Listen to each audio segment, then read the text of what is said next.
আসসালামু আলাইকুম ওয়া রাহমাতুল্লাহি ওয়া বারাকাতুহু। অত্যন্ত গুরুত্বপূর্ণ একটি বিষয় নিয়ে উপস্থিত হলাম।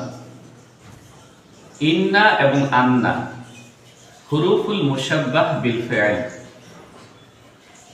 দুটোর একই অর্থ নিশ্চয়ই।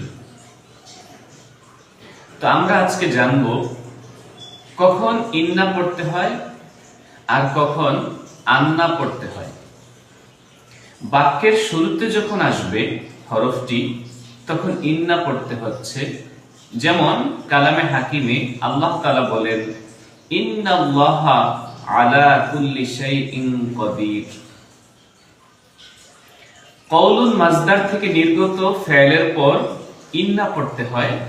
কোরআনে হাকিমে আল্লাহ তাআলা বলেন, ক্বালা ইন্নাহু ইয়াকুলু ইন্নাহা বাকারাতুন। কাল্লা হরফের পর ইন্না পড়তে দেখা যায় কোরআনে হাকিমে, যেমন কাল্লা ইন্নাল ইনসানা লা ইয়াতগা। এভাবে ইন্না পড়ার আরো কিছু স্থান রয়েছে। চলুন এখন আমরা জানব কখন আন্না পড়তে হয়। আল ইলমু অথবা আয-যন্নু মাজদার থেকে নির্গত ফেলের পর আন্না পড়তে হয়। যেমন কালামে হাকিমে আল্লাহ তাআলা বলেন, ওয়া'লামু আন্নাল্লাহা আলীমুন হাকীম। ওয়া'লামু তোমরা জেনে রাখো, আন্নাল্লাহা আলীমুন হাকীম নিশ্চয়ই আল্লাহ তাআলা মহাজ্ঞানী বিজ্ঞানময়।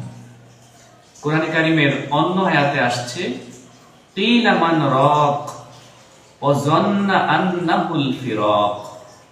ওয়াজান্না আন্নাহুল ফিরাক, এই যে আয-যন্নু মাজদার থেকে ফেলের পরে আন্না হয়েছে। আন্না হওয়ার আরেকটি স্থান হচ্ছে লাউ হরফের পর আন্না হয়। যেমন সূরা লুকমানে আল্লাহ তাআলা বলেন, লাউ আন্নামা ফিল আরদি মিন শাজারাতিন আকলামুন ওয়াল বাহরু ইয়ামুদ্দুহু মিন বা'দিহি সাবআতু আবহুরিম মা নাফিদাত কালিমাতুল্লাহ। আশা করি ইন্না এবং আন্নার ব্যবহারগত পার্থক্য বুঝতে এই ভিডিওটি আপনাদের জন্য উপকার হবে। শুকরান। আসসালামু আলাইকুম ওয়া রাহমাতুল্লাহ।